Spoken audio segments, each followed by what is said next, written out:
اگر ہمیں کوئی شخص کہتا ہے کہ شب برات کو اٹھ کے نفل نہ پڑھو تو بھائی نفل ہم نے پڑھنے اللہ کی رضا کے لیے، ہمیں کسی بندے سے ڈگری لینے کی ضرورت نہیں، نہ تو ہمارے اور رب کے درمیان معاذ اللہ کوئی وسیلہ ہے کہ تو کہے گا تو پڑھیں گے، جب دل کرے گا پڑھیں گے، اور جتنے دل کرے گا پڑھیں گے۔ ہم تو نفل کہہ رہے ہیں اس کو، ہم نے کب کہا ہے ضروری ہے جو عشاء پڑھ کے سو جائے فجر تک سویا رہے، ہم اس کو گناہگار نہیں کہہ رہے، لیکن یہ ضرور کہیں گے کہ گولڈن چانس مس کر دیا اس نے، چانس مس کیا ہے، یہ تو اللہ کی رحمت کا موقع تھا۔ حضرت سیدہ عائشہ صدیقہ رضی اللہ تعالی عنہا ارشاد فرماتی ہیں کہ شعبان کی 15ویں رات تھی، یعنی شب برات کی رات، فرماتی ہیں شعبان کی 15ویں رات تھی، میں نے اچانک نظر ڈالی تو حضور میرے بستر میں تھے، پھر میری نظر پڑی تو حضور نہیں تھے، میرے دل میں گمان آیا، خیال آیا کہ شاید کسی اور زوجہ کی طرف حضور کا میلان تباہ ہو گیا ہو، وہاں تشریف لے گئے ہوں۔ فرماتی میں اٹھی باہر گئی تو نبی کریم علیہ السلام جنت البقیع میں تھے، قریب ایک جگہ پہ حضور دعائیں مانگ رہے تھے۔ فرماتے میں گیا تو حضور فرمانے لگے ابو بکر کی بیٹی تو نے کیا گمان کیا کہ اللہ کا رسول تیری حق تلفی کرے گا؟ عرض کی حضور آپ مالک ہیں، کہیں اور جانا چاہیں تو میری طرف سے پابندی نہیں۔ کہتی ہے وہاں کھڑے کھڑے میرے رسول کریم نے بیان فرمایا، یہ ترمذی کے لفظ ہیں، حضور نے فرمایا عائشہ یہ شعبان کی 15ویں رات ہے، مدینے میں سب سے زیادہ بکریاں بنو کلب کا قبیلہ پالتا تھا، فرمایا آج کی رات بنو کلب کے قبیلے کی بکریوں کی تعداد کے مطابق اللہ میری امت کے لوگوں کی بخشی فرما دے گا۔ یہ وہ رات ہے۔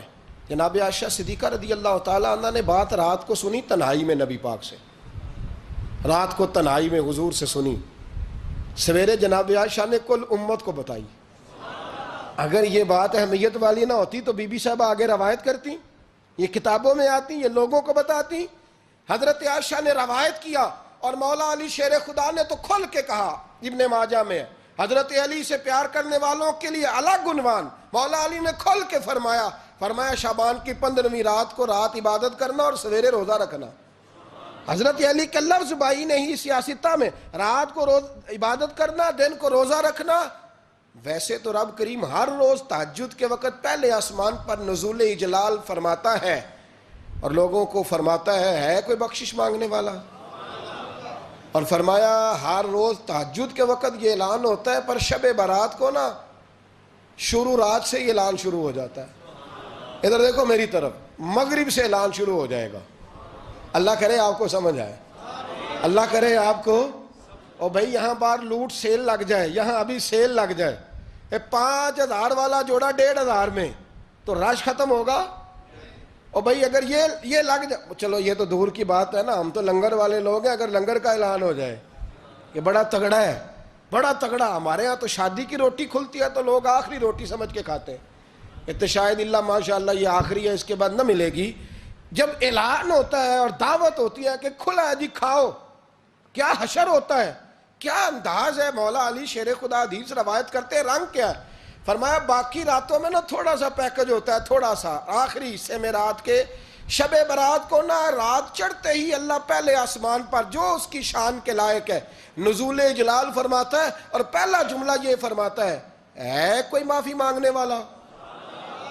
اللہ کرے آپ کو سمجھ آئے، یعنی معافی دینے والا کہہ رہا ہے چلو آؤ ادھر آؤ ذرا معافی مانگو، میں معاف کرنے آیا ہوں، مانگو معافی، ہے کوئی معافی مانگنے والا؟ معاف کر دیں گے۔ اور آپ فرماتے ہیں ہے کوئی رزق مانگنے والا؟ وہ جو بڑی درخواستیں دیتے پھرتے ہیں نا مختلف اداروں میں، وہ ایک درخواست نا کل شب برات والی رات بھی دیں۔ اللہ کرے آپ کو سمجھ آئے۔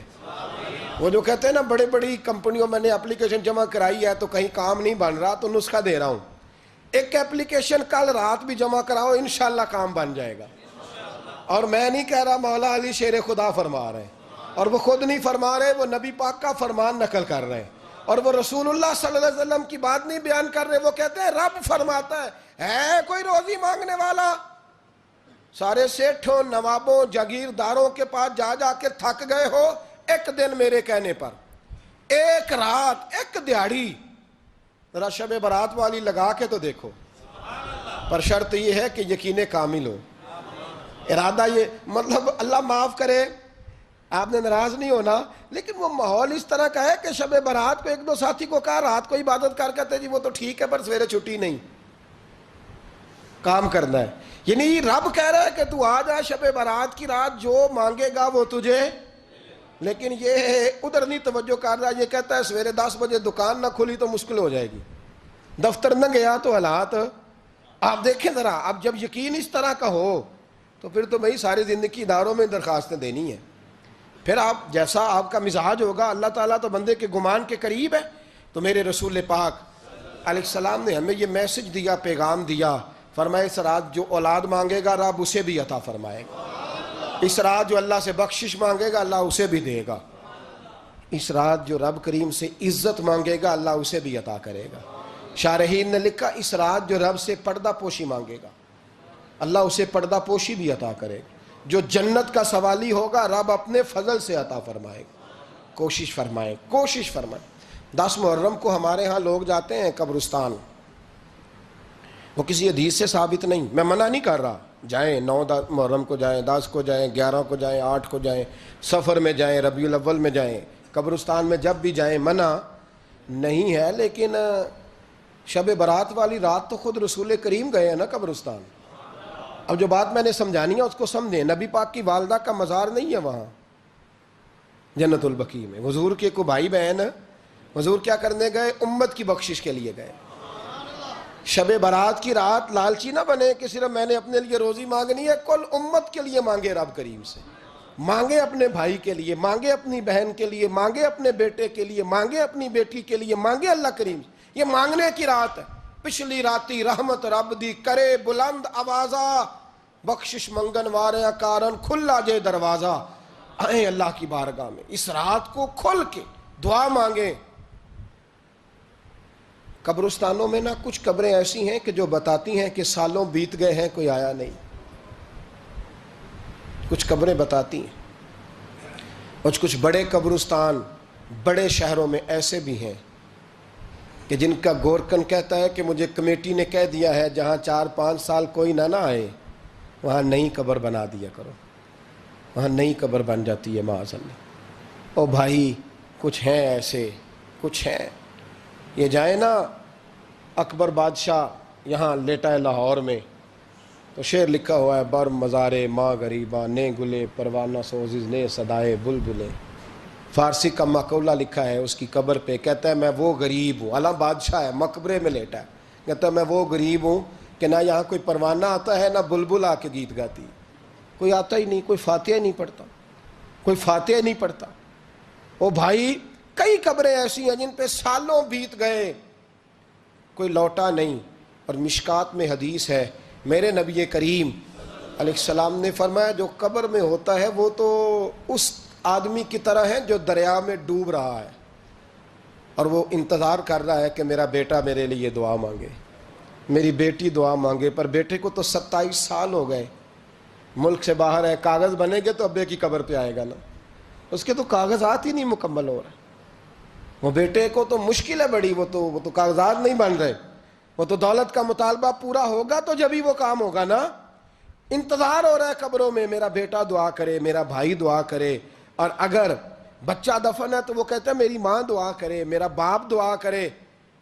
کوشش کریں شب برات بعد از مغرب یہ رواج پیدا کریں. یہ رسول اللہ کا طریقہ ہے صلی اللہ علیہ وسلم.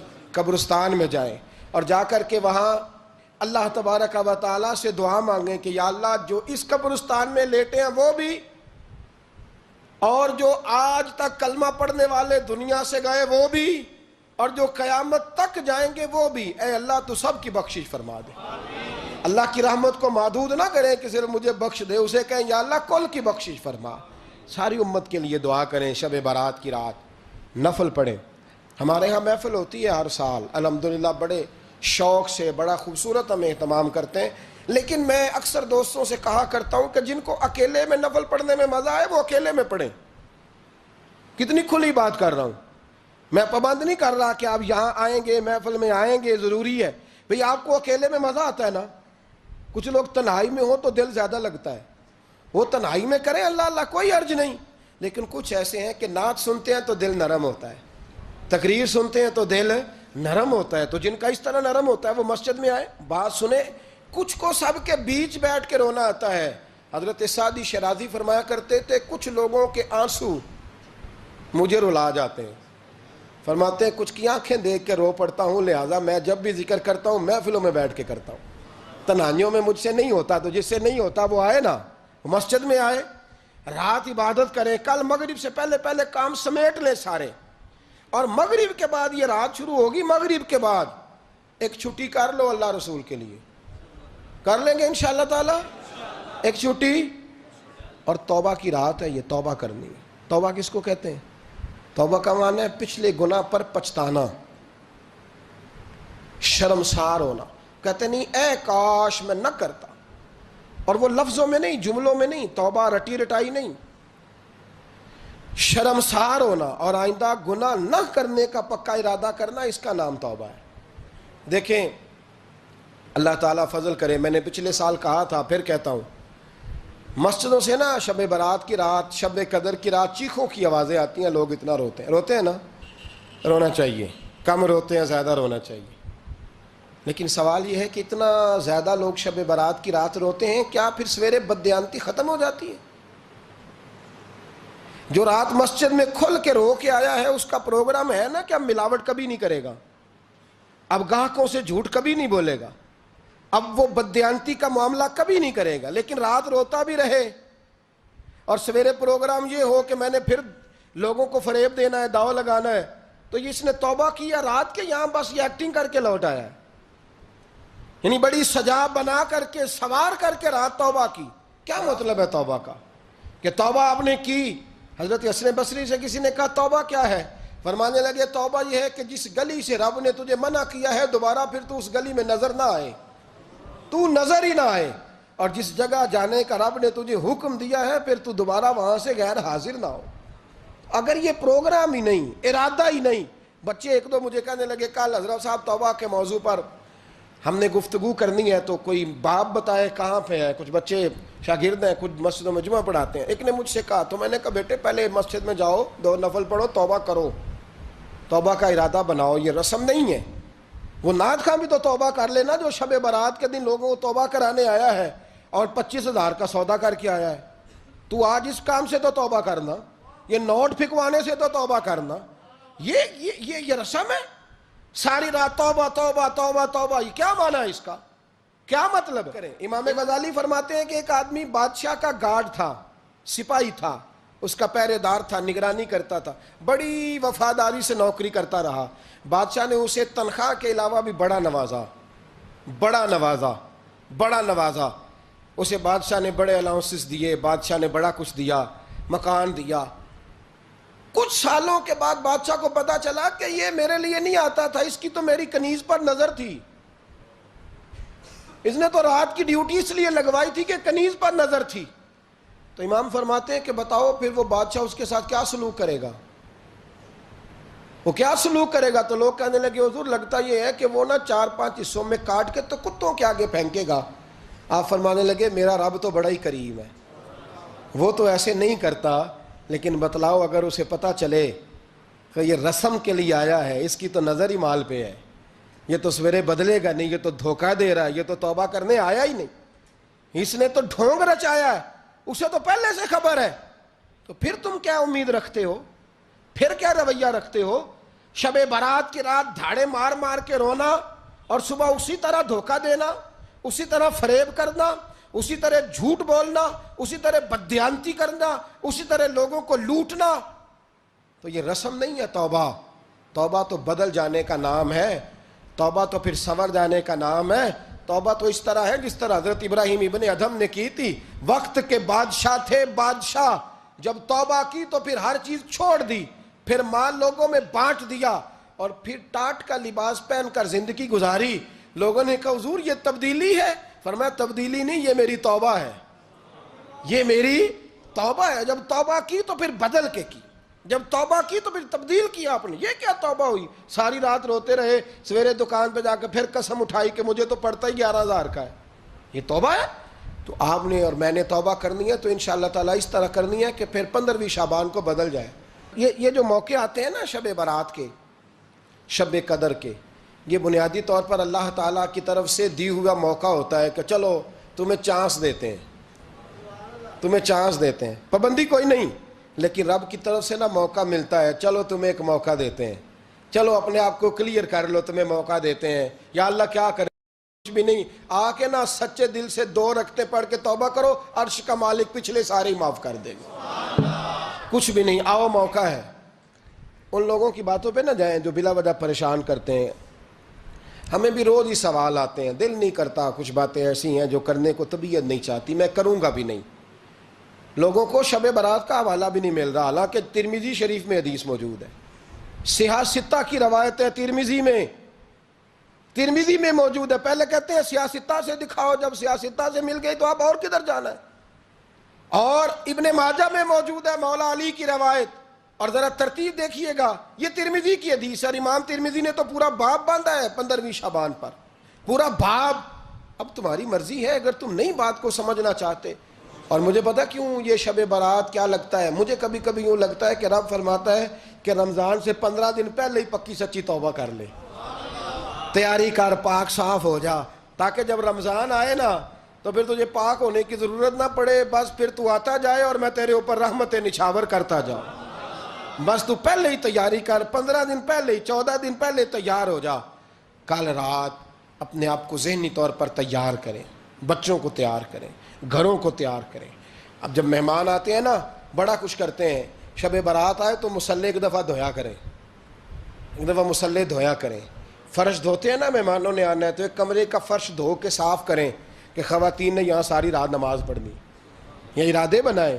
جس طرح آپ کہتے ہیں نا رات کو سفر کرنا ہے تو دوپہر میں تھوڑا آرام نہ کر لوں تو کل دوپہر میں آرام کر لیں، تاکہ رات کو رب رب کرنا آسان ہو جائے، اللہ کی بارگاہ میں بیٹھنا آسان ہو جائے۔ مکمل طور پر ذہنی طور پر اپنے آپ کو تیار کریں۔ یہاں بھی محفل ہوگی انشاءاللہ، عشاء کے متصل بعد شروع ہو جائے گی، 12 بجے تک محفل چلے گی، پھر 12 بجے کے بعد نماز تسبیح پڑھی جائے گی، پھر 1 بجے پھر دوبارہ آپ کو اجازت دی جائے گی، کوئی انفرادی طور پر گھنٹہ سوا اپنی الگ سے کوئی عبادت کرنا چاہے تو وہ تب بھی ممکن ہو، جیسے آپ کو موقع بنے۔ میں کہہ چکا ہوں، لیکن وقت ضائع نہ کرنا، گولڈن چانس ہے، اس کو مس نہ کرنا، یہ شب نجات ہے، اس کے ضرور قریب جانا۔ رب کریم سمجھنے کی توفیق عطا فرمائے۔ آخر دعوایا ان الحمدللہ رب العالمین۔